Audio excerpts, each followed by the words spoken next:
Andy said Erika Kirk has become as annoying as Meghan Markle. Stop playing victim. You keep choosing to put yourself out there.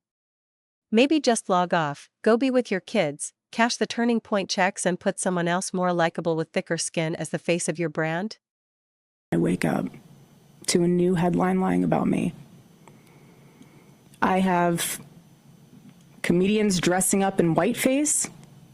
I have people saying I'm not fit to be CEO, and I have Candace Owens claiming I murdered my husband. And the list goes on and on and on.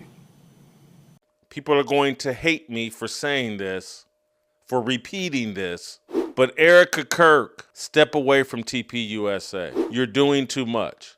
There is a moment in every public controversy where the pylon stops being organic and starts becoming something else entirely. Something coordinated. Something almost choreographed. Where the same phrase starts appearing from every direction at the same time, not because everyone independently reached the same conclusion, but because the internet found a narrative that fits and decided to run with it. This week that phrase was 3 words.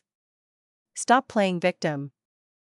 And the person who gave it its biggest platform was Andy Signore, content creator, former Screen Junkies executive, someone with a significant online following, who posted a reaction video to Erika Kirk's Charlie Kirk show appearance that went viral almost immediately. The internet quickly flipped from empathy to outrage after Erika Kirk spoke about the violence that broke out at the White House Correspondents' Dinner. Everything about her just comes off as so fake and scripted, another said.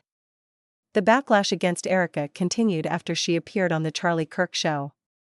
But here is what makes this week different from every previous Erika Kirk controversy. The criticism is no longer coming from one direction. It is coming from everywhere simultaneously. Left, right, center, entertainment media, political media, conservative commentators, progressive podcasters, content creators, journalists. And every single one of them landed on the same 3 words. Welcome to the Marquee Report. Let's break down exactly what happened, and why this week feels like a turning point. Let's establish the trigger point precisely, because Andy Signore's reaction and every other reaction this week was responding to a specific video from a specific moment. On April 29, Erika Kirk sat beneath a framed photograph of Charlie Kirk in what appeared to be her home. Black shirt. Baseball cap. She filmed an address for the Charlie Kirk show that ran for several minutes and covered everything she said had been done to her in recent months. Our country has become unrecognizable, she said. These people have perverted the truth to the point that they motivated the murder of my husband. They have continuously tried to assassinate the president. And anyone who stands in their way is labeled hateful, racist, fascist, and every other trigger word that is grossly dishonest. We want the best for our country. They don't. Every morning I wake up to another headline lying about me, she said. I have comedians dressing up in whiteface, I have people saying I'm not fit to be CEO, and I have Candace Owens claiming that I murdered my husband. And the list goes on and on and on. That sentence about Candace Owens is important to understand in context. The reference to Candace Owens related to Owens discussing conspiracy theories that have circulated online suggesting without evidence that Erika was involved in a planned assassination. Owens responded immediately. Owens tweeted, Candace Owens has never once said that Erika Kirk murdered her husband. She added, painful prompter read. A speech clearly written by someone else. Objectively terrible, so they will now pay for people to tell us otherwise. Also, of everything I've said about Erika, she chooses to respond to something I never said. They always lie. 2 women. One accusing the other of implying she murdered her husband. The other saying she never said that, while her documentary series has spent months suggesting exactly that without using those exact words. That distinction, between implication and direct statement, is the precise gap in which this entire feud lives. Now let's talk about Andy Signore specifically, because his reaction video represents something broader about how Erika Kirk's public image is being processed in entertainment and pop culture spaces. Signore comes from the YouTube entertainment commentary world. He built his career at Screen Junkies. His audience is not primarily political, it is pop culture oriented, media savvy, and trained to evaluate public figures through the lens of authenticity and performance. And when that audience watched Erika Kirk's Charlie Kirk show appearance, when they applied the same analytical framework they use for evaluating movie trailers and celebrity interviews, what they saw triggered an immediate reaction. "Everything about her just comes off as so fake and scripted," one commenter wrote. "Netflix needs to sign this woman," another said, while a third wrote, "the most performative woman who ever lived." The performative framing is the key. In entertainment culture, performative is one of the most damning words you can apply to someone. It means calculated. It means the emotion is for the camera, not for the moment. It means the person in front of you is playing a character rather than being themselves. And once that framing gets applied, once the entertainment media lens replaces the political media lens, everything Erika Kirk does gets re-evaluated through it. The tears at the WHCD. The all-black outfit. The baseball cap.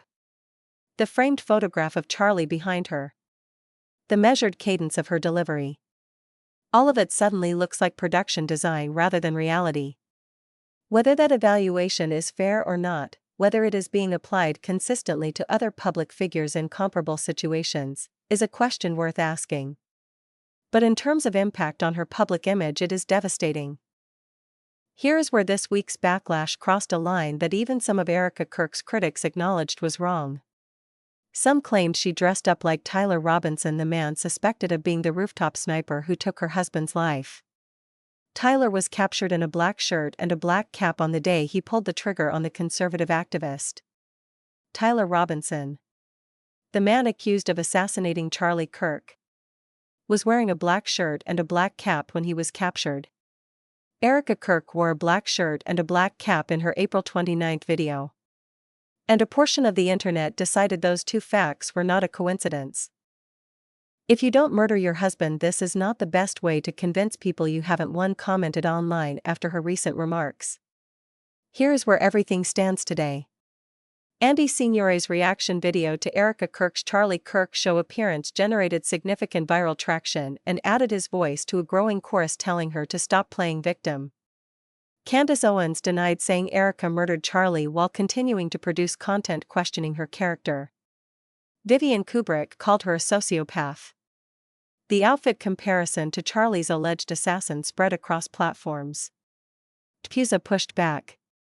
Erika Kirk has not responded to Signore specifically. "There is a serious epidemic of dehumanization that is plaguing this country," Erika warned in her April 29 video. Whether you believe that warning, whether you think it is a genuine observation or a calculated rhetorical move, the evidence of this week makes it very difficult to argue the dehumanization isn't happening. Accusing a widow of murdering her husband based on her clothing choice is dehumanization. Calling someone a sociopath based on a viral clip is dehumanization.